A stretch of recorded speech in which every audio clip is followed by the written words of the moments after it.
Capítulo 58, 2. A cadeia de montanhas está queimando.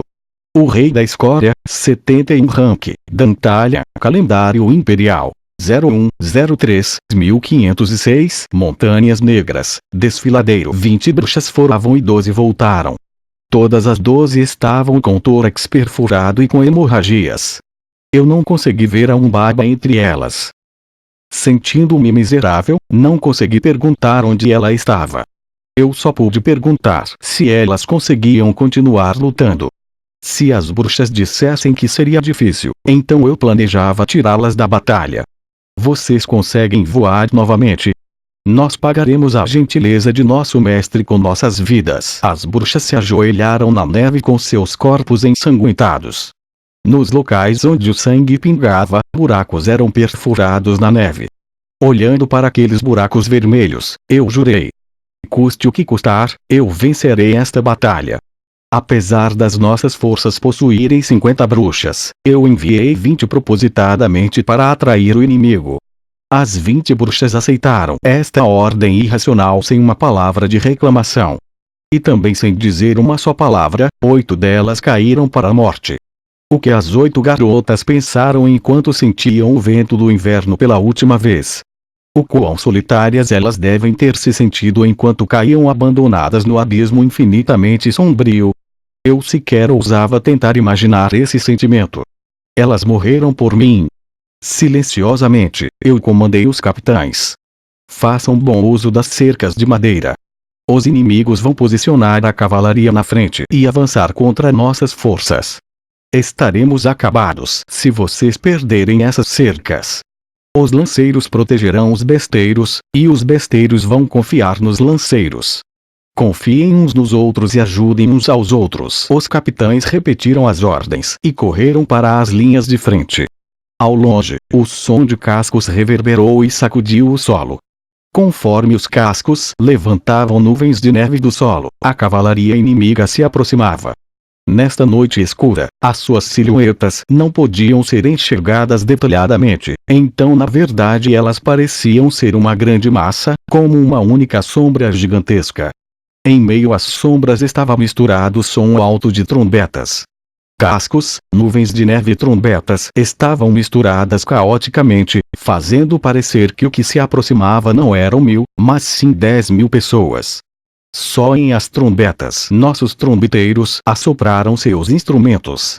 No céu noturno, a respiração dos soldados inimigos e a respiração dos nossos combatentes se misturaram, e mais uma vez as bruxas voaram em direção a este céu. E neste mesmo céu em que ressoavam o barulho das trombetas, bruxas e magos se cruzaram. E no chão que tremia pelos cascos dos cavalos, a infantaria e a cavalaria se enfrentaram. O sangue que jorrava do céu espirrava para baixo, e o sangue que espirrava de baixo jorrava para o céu. O mundo estava ensopado de sangue. Um ajudante de capitão gritou: Vossa Alteza, a infantaria inimiga. O luar exibia fracamente os soldados inimigos do outro lado do desfiladeiro. Apesar de não ser possível ver seus rostos, as lanças que eles seguravam brilharam resplandecentes na penumbra. Meu exército central consistia de 2.500 soldados, mas parecia que os soldados inimigos numeravam cerca de 5.000 caso somasse a cavalaria com a infantaria. Apesar das cercas de madeira que nossos soldados estavam usando para se defender serem resistentes, a quantidade que tínhamos era pequena. Haviam grandes espaços entre cada cerca. A cavalaria inimiga pressionava seus cavalos incessantemente rumo a esses vãos. Lentamente nossos lanceiros estavam sendo forçados a recuar. A lança de um membro da cavalaria inimiga perfurou a cabeça de um de nossos soldados da infantaria. A ponta da lança atravessou pelo buraco do seu olho e saiu pela parte de trás do seu crânio. Depois de montar no meu cavalo e olhar para o campo de batalha, eu falei calmamente: Aguentem. Nós sobreviveremos se vocês aguentarem.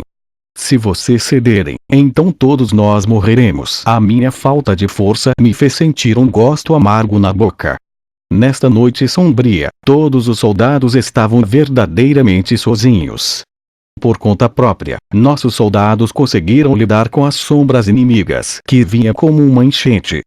As batalhas foram realizadas pelos soldados e não por mim. Eu não podia morrer no lugar deles. A tarefa de morrer pertencia somente aos soldados. Nossas tropas caíram sobre a neve e morreram. Contanto que não fossem aliados, os soldados inimigos pisavam nos corpos e os enterravam ainda mais fundo na neve. O cabelo dos cadáveres semi-enterrados balançava ao vento. Seus corpos estavam frios. Não há nenhuma palavra bonita para descrever isto. A morte é algo que nega qualquer palavra. Eu olhei para a floresta de pinheiros à esquerda do campo de batalha. Farnese provavelmente estava escondida lá, se mantendo em silêncio. Eu parecia conseguir sentir a respiração dela enquanto ela encarava o campo de batalha com seus olhos verdes, como se fosse uma loba.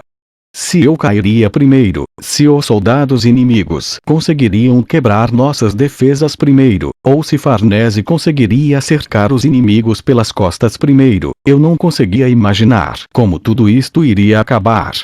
Todos estavam sozinhos nesta batalha noturna. Eu repeti as mesmas palavras de alguns momentos atrás. Aguentem. Nós sobreviveremos se vocês aguentarem.